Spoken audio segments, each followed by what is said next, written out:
Hi everyone. Thanks for joining us for A Gray Barn Rising. Of course, I'm sitting here this evening with Bootsy Beagle and sharing a cup of tea with you.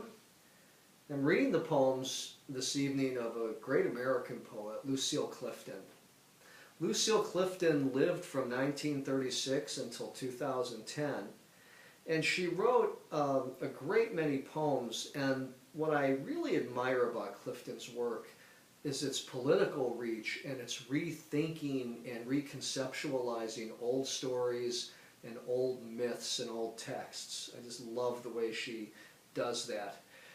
She has a real concern regarding issues of gender and also issues of how to make the planet really a better place to live. And so she's a poet of great compassion and great generosity. I want to begin this evening by reading a poem of hers. Speaking of reconceptualizing stories, this is called Sleeping Beauty.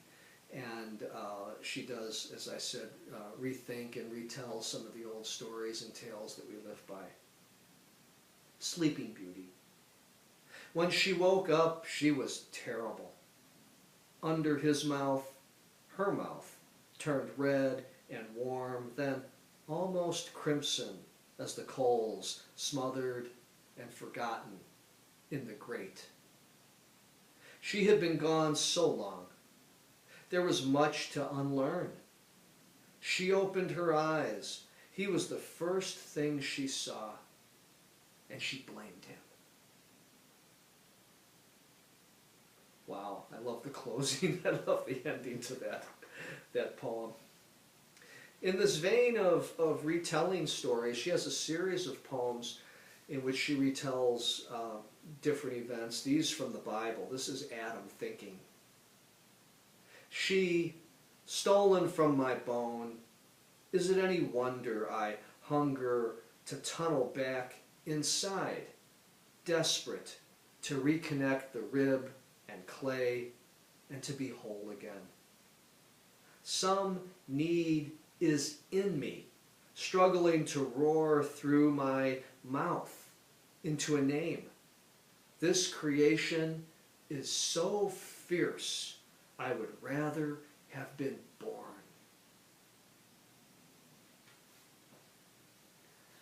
Eve thinking. It is wild country here. Brothers and sisters coupling, claw and wing groping one another. I wait while the clay 2-foot rumbles in his chest, searching for language to call me, but he is slow.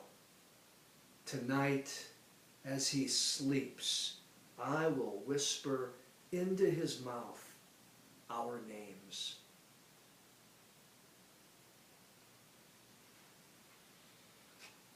And there's a selection of other poems in this book that I'm reading from this evening, Blessing the Boats, which is New and Selected Poems, 1988 to 2000. And there's more of those kinds of poems throughout this book where she retells different stories that we have and that we carry in our culture. I want to switch gears a little bit and read a poem that approaches politics from a different angle. This is called Sorrow Song. Sorrow Song, for the eyes of the children, the last to melt, the last to vaporize, for the lingering eyes of the children staring, the eyes of the children of Buchenwald, of Vietnam and Johannesburg, for the eyes of the children of Nagasaki, for the eyes of the children of Middle Passage, for Cherokee eyes, Ethiopian eyes, Russian eyes, American eyes, for all that remains of the children, their eyes staring at us, amazed to see the extraordinary evil in ordinary men.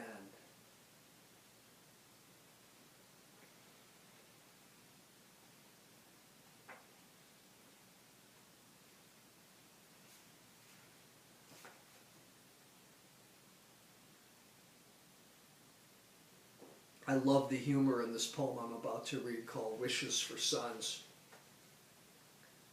Wishes for sons. I wish them cramps. I wish them a strange town and the last tampon. I wish them no 7-Eleven. I wish them 1 week early and wearing a white skirt. I wish them 1 week late. Later, I wish them hot flashes and clots like you wouldn't believe. Let the flashes come when they meet someone special. Let the clots come when they want to.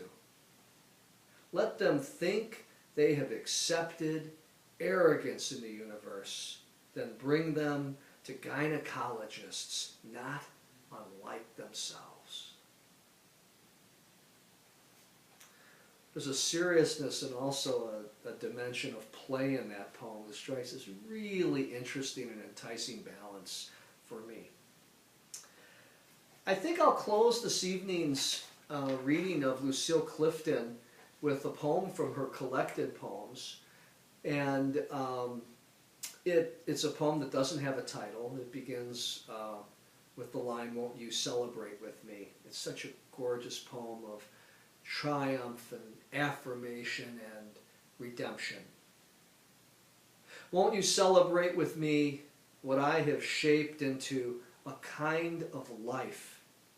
I had no model, born in Babylon, both non-white and woman.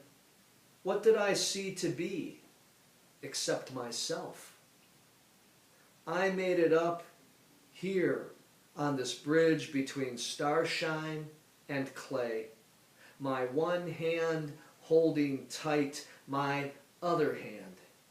Come, celebrate with me that every day something has tried to kill me and has failed.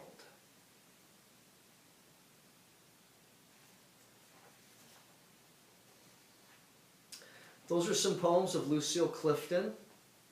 Again, the final poem I read this evening was from her collected poems, but also I read from Blessing the Boats, new and selected poems 1988 through 2000.